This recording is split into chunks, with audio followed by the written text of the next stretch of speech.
Olá, obrigado por ouvir a mais esse conto.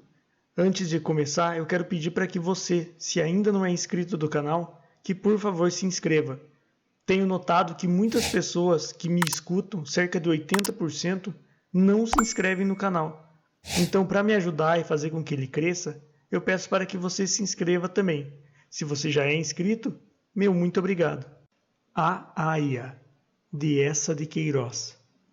Era uma vez um rei, moço e valente, senhor de um reino abundante em cidades e searas, que partira a batalhar por terras distantes, deixando solitária e triste a sua rainha e um filhinho que ainda vivia no seu berço, dentro das suas faixas.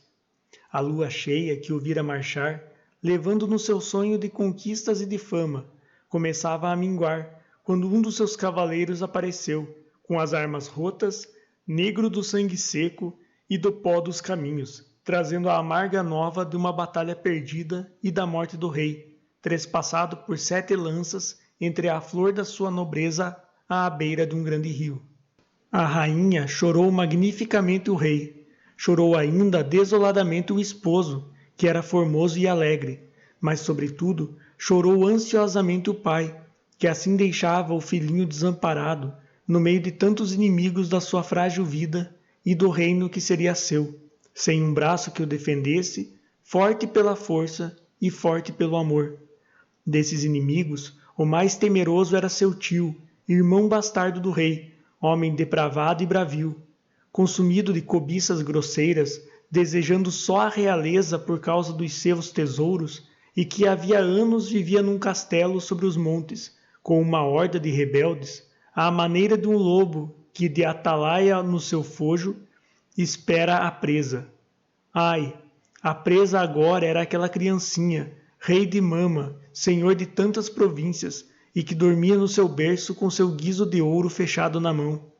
Ao lado dele, outro menino dormia noutro berço, mas era um escravozinho, filho da bela e robusta escrava que amamentava o príncipe.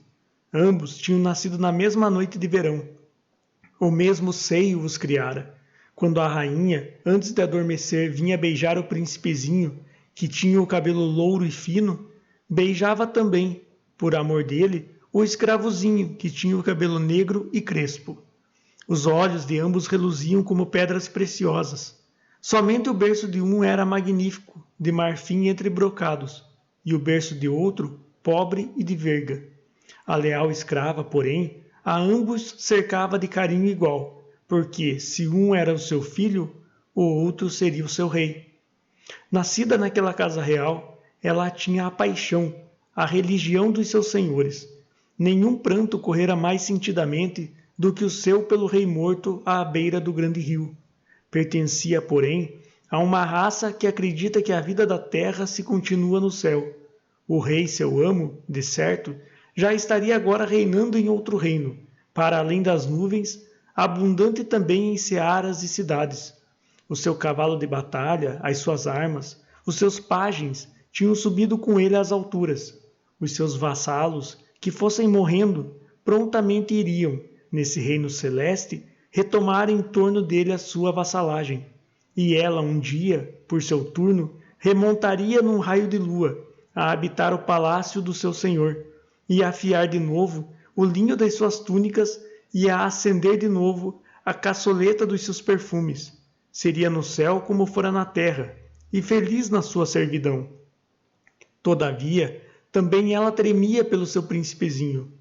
Quantas vezes com ele pendurado do peito, pensava na sua fragilidade, na sua longa infância, nos anos lentos que correriam antes que ele fosse ao menos do tamanho de uma espada, e naquele tio cruel, de face mais escura que a noite e coração mais escuro que a face, faminto do trono e espreitando de cima do seu rochedo entre os alfanjes da sua borda. Pobre príncipezinho da sua alma, com uma ternura maior, o apertava nos braços, mas o seu filho chaurava ao lado. Era para ele que os seus braços corriam com um ardor mais feliz. Esse, na sua indigência, nada tinha a recear a vida.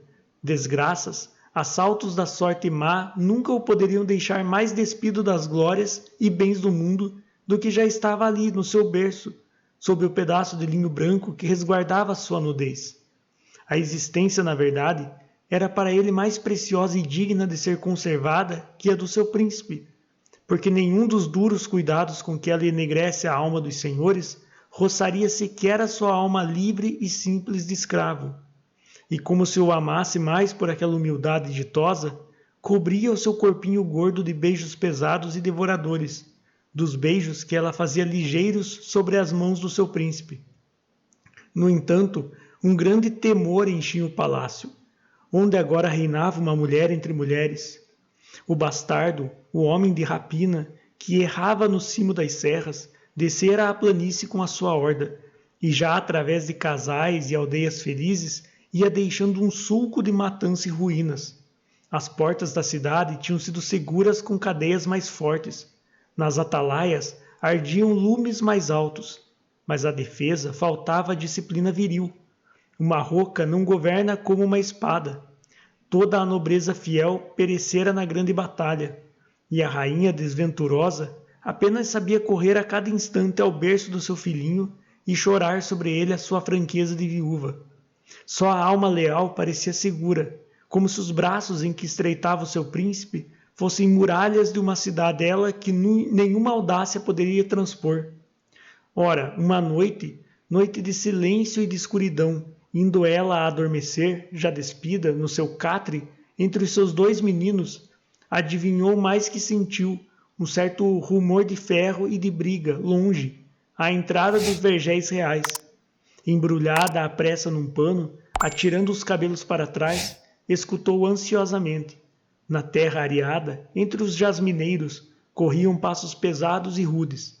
Depois houve um gemido, um corpo tombando molemente sobre lajes, como um fardo.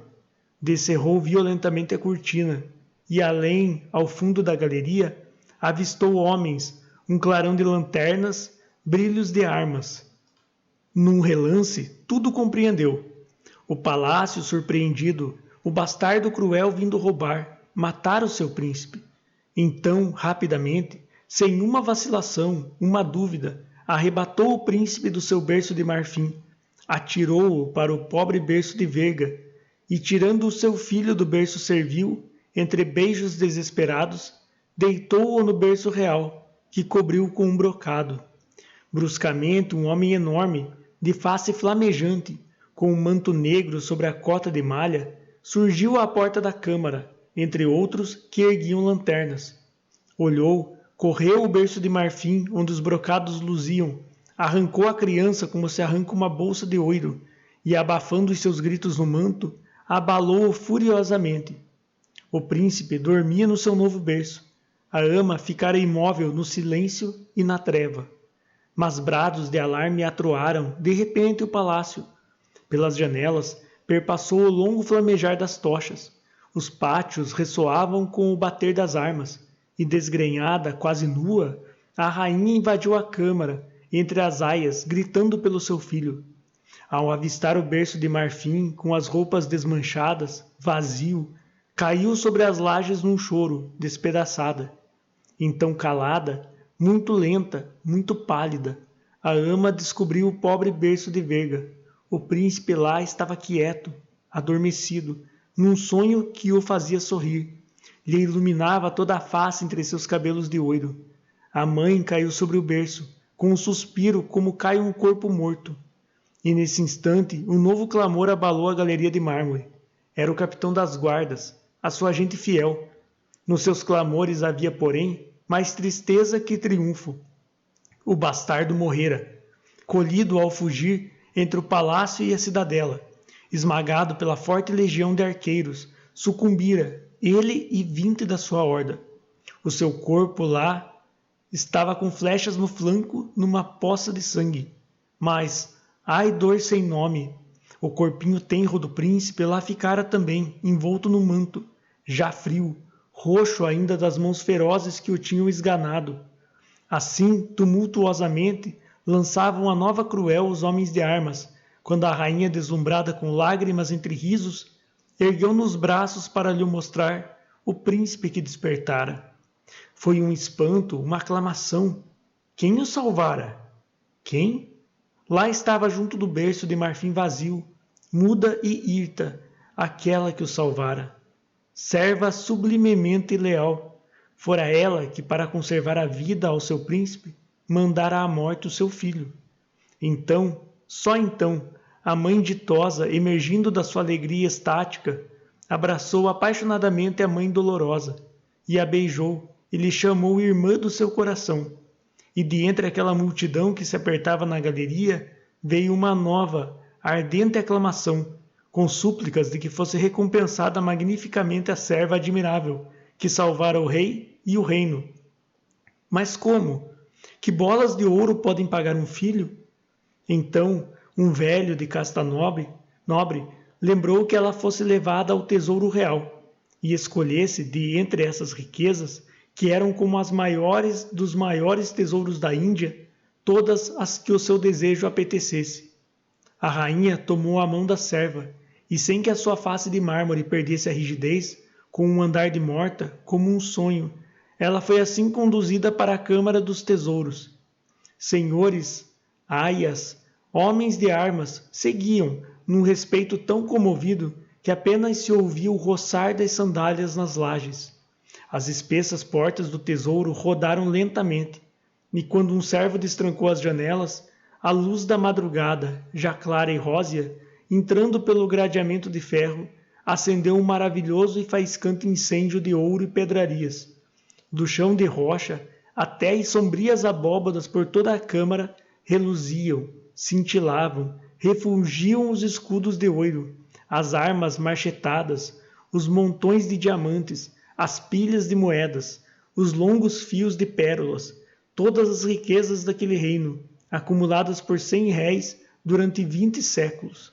Um longo "ah", lento e maravilhado, passou por sobre a turba que emudecera.